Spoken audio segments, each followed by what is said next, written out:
Bonjour, bonsoir, bonne nuit, c'est Brook, on se retrouve pour une toute nouvelle vidéo. Cette vidéo-là devait sortir beaucoup plus tôt, mais c'est pas grave, on va la faire, c'est super cool. C'est les aléas du direct, c'est les aléas du retard, c'est les aléas de Tonton Brookie. Bref, de quoi allons-nous parler? On va tout simplement faire le bilan des mangas et animes de musique de printemps 2025. Bon, je sais, l'été va se terminer, mais c'est pas grave. Malish, on va faire ça comme ça. Et puis de toute façon, celui de l'été va arriver incessamment sous peu. Donc au moins, vous en enchaînerez deux. Pas très grave. Bref, avant de commencer, n'hésite pas à t'abonner parce que vous êtes énormément à regarder mes vidéos sans être abonné et c'est vachement dommage. Surtout qu'on se rapproche du palier des 1000 abonnés et je vous en remercie énormément. Et qui dit 1000 abonnés dit peut-être un concours. Donc, n'hésitez pas à vous abonner encore une fois. Sinon, comme d'habitude, la question habituelle. Et cette fois, on va parler de rock. Parce que la question est simple. De quelle ethnie provient le rock? Je mets dans les commentaires, je t'y réponds très rapidement. Et puis voilà, cette fois pas de manga mais uniquement des animés parce que j'ai pas terminé de manga de musique. Mais c'est pas grave parce qu'on va commencer dès maintenant avec le premier anime de musique. Le premier anime, c'est tout simplement Rock is the Lady Modesty. Ceux qui me suivent sur TikTok le savent à quel point j'en ai parlé, mais pas qu'un petit peu. Et je voulais en reparler, de toute façon, il fallait en reparler pour ce bilan de manga et d'anime de musique 2025. Et de toute façon, il y aura probablement une vidéo dédiée à l'anime. Quand? Je ne sais pas, mais elle arrivera. C'est sûr. Alors, Rock is the Lady Modesty est un animé qui est adapté d'un manga du même nom. Disponible au Japon, oui, mais pas en France, malheureusement. On a une saison de 13 épisodes, disponible depuis le 3 avril 2025 et produit par le studio d'animation Bandai Namco Pictures. C'est un slice of life où les thèmes sont l'amitié et la musique. Où est-ce que tu peux regarder ça? C'est tout simplement disponible sur ADN. Donc, bénéf. Maintenant, de quoi ça parle? Issue des classes moyennes, une jeune fille va être obligée de se confronter au monde de la bourgeoisie.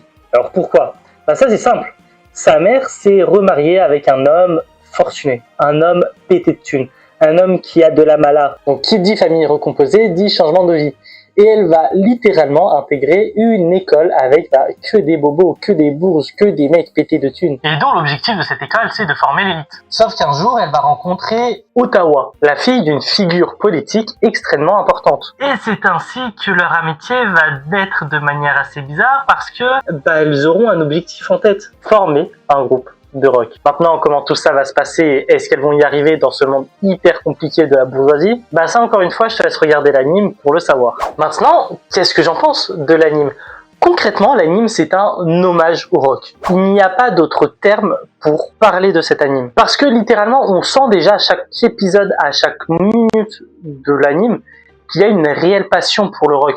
Que c'est ce qui les fait vibrer, c'est ce qui les fait kiffer. Alors oui, on se concentre énormément sur l'instrumental. Donc pour ceux qui ne savent pas, l'instrumental, c'est de la musique avec que des instruments, donc pas de paroles, pas de chant en tout cas, qui, on va pas se mentir, aujourd'hui n'est pas le style musical, si on peut appeler ça comme ça, mais j'aime pas ça, mais la façon de jouer populaire. Généralement, on s'attache plus à des morceaux avec des paroles plutôt que sans paroles. Donc, c'est vrai que c'est pas forcément populaire. C'est vrai que c'est un risque qui est pris de faire de l'instrumental, mais c'est un risque que je trouve qui marche. Avec moi. En tout cas. Mais malheureusement, c'est ce qui va faire aussi son plus gros défaut. Parce que oui, c'est de l'instrumental, oui, c'est stylé, mais malheureusement, on joue en boucle les mêmes morceaux, on joue en boucle les mêmes musiques. Et malheureusement, la discographie est assez faible. On a une discographie de peut-être, 45 minutes. Pas énorme, 45 minutes de musique pour un album. En tout cas, je suis pas sûr que ça fasse 45 minutes.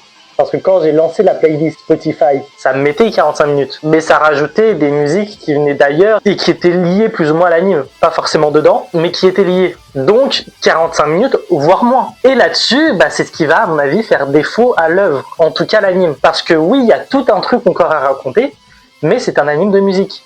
Et pour avoir une saison 2, oui, il faut que l'anime soit vu, mais il faut aussi que la discographie soit écoutée. Si les gens ne streament pas, si les gens n'achètent pas l'album, si les gens n'achètent pas le vinyle, par exemple, il n'y aura pas de saison 2. On n'est pas sur un anime type Shonen Neketsu où la popularité de l'anime va donner une indication sur une potentielle suite. Et encore, des fois, c'est même pas le cas. Là, non. Tout se joue sur les streams. Et à mon avis, ça va pas être foufou, quoi. Donc ouais, je trouve ça un petit peu dommage. Maintenant, si on reprend la figure du rock, j'adore parce que c'est un manga qui fait référence quand même à la naissance du rock, au fait que, là, c'est une personne de classe moyenne qui arrive dans la bourgeoisie, À base, c'est des personnes, des Afro-Américains de classe populaire qui créent le rock avec des inspirations blues, avec des inspirations jazz, avec des inspirations de boogie-woogie, etc. face à la bourgeoisie. Parce qu'ils en ont marre du côté traditionnel, ils en ont marre du côté conservateur, et du coup, ils veulent faire évoluer les choses. Et c'est ça la naissance du rock. Et effectivement, du coup, je trouve ça super intéressant qu'on reprend ce schéma-là de une personne de classe populaire se rebelle face à la bourgeoisie. Mais en même temps, c'est ça qui me fait beaucoup questionner. Parce que, deux choses. Et on ira plus loin dans la vidéo en question, mais est-ce qu'on n'a pas une question de racisme et d'appropriation culturelle? Parce qu'on n'a pas de personnes afro-américaines, donc de personnes de couleur noire dans l'anime, sachant que ça reprend un contexte similaire. Et en plus de ça, il n'y a qu'une personne dans le groupe qui vient d'un milieu moins bourgeois. J'ai pas envie de dire de classe populaire parce qu'elle n'est pas de classe populaire à la base, mais de classe moyenne, ce qui est relativement différent. Donc voilà, c'est un questionnement qui existe, qui peut être posé suite au visionnage de l'anime. Je dis pas que j'ai la science infuse, mais de toute façon, on en reparlera plus en détail de ça le moment venu. Donc, abonne-toi, accessoirement. Donc, globalement, c'est un anime qui se regarde super bien. Moi, j'ai adoré voir les 13 épisodes. Vraiment, genre, chaque semaine, je regardais mon épisode avec un tel kiff. Et vous l'avez vu, encore une fois, j'en ai extrêmement parlé sur TikTok, par exemple. Donc, ça montre à quel point j'ai kiffé l'anime. Mais malgré tout, il possède ses défauts, ses questionnements qui existent, qui sont là et dont il faut en parler. Bref, maintenant qu'on a vu ce premier anime, il est temps de passer au deuxième anime. Deuxième animé. Et là, pour le coup, c'est un anime original. Enfin, je n'ai pas trouvé de manga, je n'ai pas trouvé de produit style jeu vidéo pour lequel il adapterait le jeu vidéo. Enfin bref, je n'ai trouvé qu'un anime original. Donc, on va parler de Classic Stars. Pareil, une saison de 13 épisodes, donc ça se regarde super rapidement en réalité. Et lui, il est disponible depuis le 5 avril 2025. Et ça a été produit par Platinum Vision. Ouais, je sais, j'ai des accents de ouf, profitez-en. C'est un school life qui, comme le nom l'indique, a pour thème l'école, mais aussi la musique. Et pour le mater, pour le coup, c'est pas ADN, mais Crunchyroll.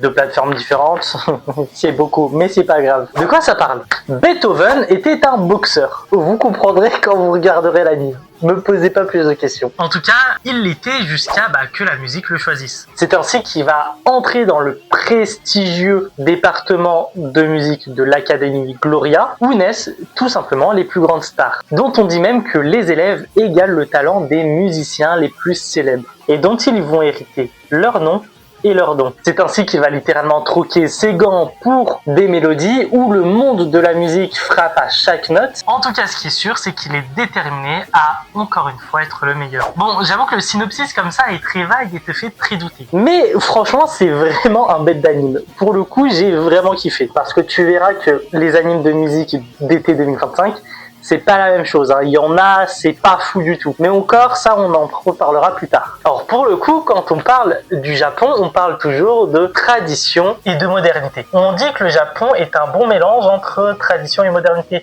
Et effectivement, c'est le cas. Parce que, oui, alors c'est pas les traditions japonaises, mais le monde est très europocentré. Malheureusement, c'est un autre débat, on en reparlera plus tard. Mais on a ces traditions-là où quand même on a des compositeurs hyper célèbres, enfin des ados qui ont repris le nom de compositeurs hyper célèbres, Mozart, Beethoven, Liszt, Vivaldi, etc., etc. Et ensuite, on va prendre leurs plus gros classiques, leurs morceaux qui ont fait le plus de bruit, qui sont rentrés en fait dans la culture collective, et on va les adapter, on va les remixer dans des genres, dans des styles plus modernes, de la J-pop, du rap, du rock. Voilà, quelque chose de plus moderne avec du coup de la tradition. Et c'est pour ça que je trouve que, pour le coup, on est totalement dans la description du Japon, tradition et modernité. Ça marche, ça permet de redécouvrir sous un autre angle des compositeurs qu'on connaît, déjà nous aussi en Europe, parce que normalement, on est tous censés connaître Beethoven, Bach, Vivaldi, Haydn, Mozart, je sais pas si je l'ai dit, Paganini, etc., etc.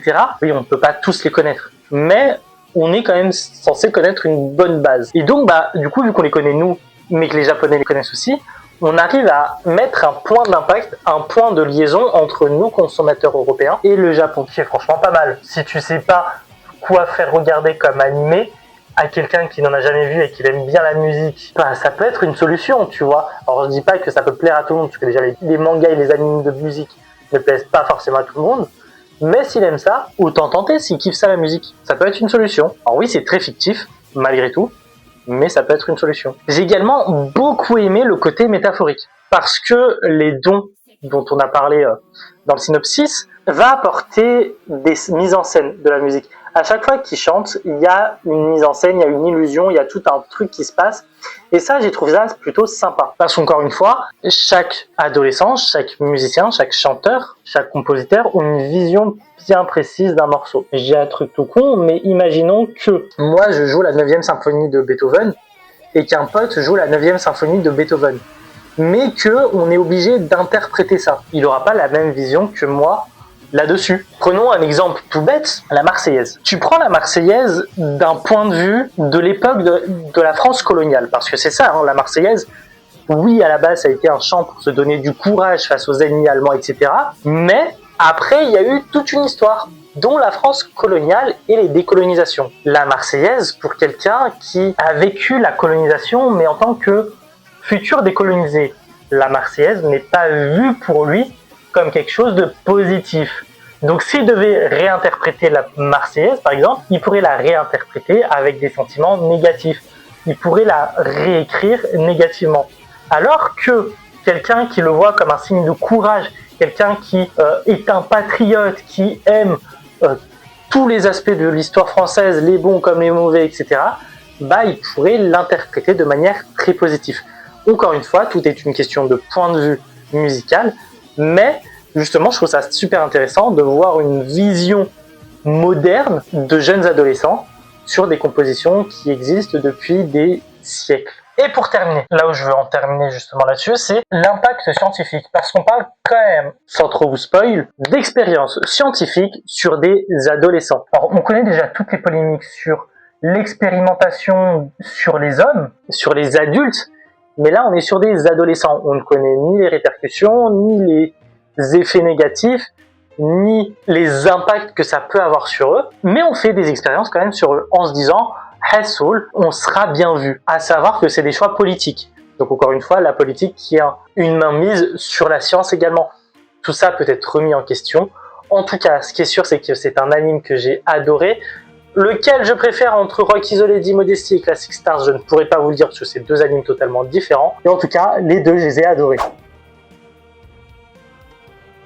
C'est ainsi que se termine cette vidéo, tout simplement, composée exclusivement d'animes de musique. Vous le savez, hein, je veux de plus en plus parler d'animes de musique, donc c'est pour ça que j'ai prévu pas mal de vidéos exclusives à des animes de musique. Et je le redis, hein, mais j'ai envie que quand on pense à anime ou manga de musique, on pense Altis Tobruk. Tout comme j'ai envie que quand on pense de manga et d'anime, et plus particulièrement de Reborn, je veux qu'on pense à moi. Ce qui est normal, tu vois. Mais après, il n'y a pas grand monde qui met en avant les mangas et les animes de musique alors qu'il y a de vraies pépites, tu vois. Donc c'est pour ça que je vais les mettre en avant. Voir qu'on peut en apprendre plus, comme la dernière vidéo là sur K-pop Demon Hunter, avec le BIPA. Le BIPA, on ne le connaît pas en Europe. J'ai voulu apporter ma petite touche, j'ai voulu vous le présenter, etc. Alors, j'ai pas les contacts, j'ai pas les trucs, les machins pour essayer un BIPA. Mais croyez-moi que si j'aurais pu l'essayer, je l'aurais fait. Enfin, bref, maintenant qu'on a vu tout ça, celui de l'été 2025 va arriver. Pour le coup, il n'y aura pas que des animes, il y aura des mangas et des animes, donc ça c'est plutôt pas mal. La petite question, comme d'habitude, je te le rappelle, de quelle ethnie provient le rock? On en a parlé sur la partie de Rock is Lady Modesty, donc t'as plus qu'à, soit si t'étais pas focus, revoir la vidéo, soit si t'étais focus, y répondre directement dans les commentaires. Bref, en tout cas, n'hésite pas à t'abonner pour rejoindre la Vongola Family, à activer la cloche de notification, bien sûr. N'hésite pas à regarder dans la bio, il y a l'intégralité de mes réseaux sociaux, donc c'est toujours bénéf pour toi. De tout simplement voir ce que je fais ailleurs, TikTok, Instagram, etc. Comme tu l'as vu, en plus, Rock is the... De toute façon, comme je l'ai dit tout à l'heure, sur Rock is the Lady Modesty ou Classic Stars, j'en avais déjà beaucoup parlé en amont sur mon TikTok, par exemple. Encore une fois, c'est à toi de voir, mais je te le conseille. Nous, on se retrouve très bientôt pour une nouvelle vidéo Pokémon ou manga et anime. A plus, c'est Brookist.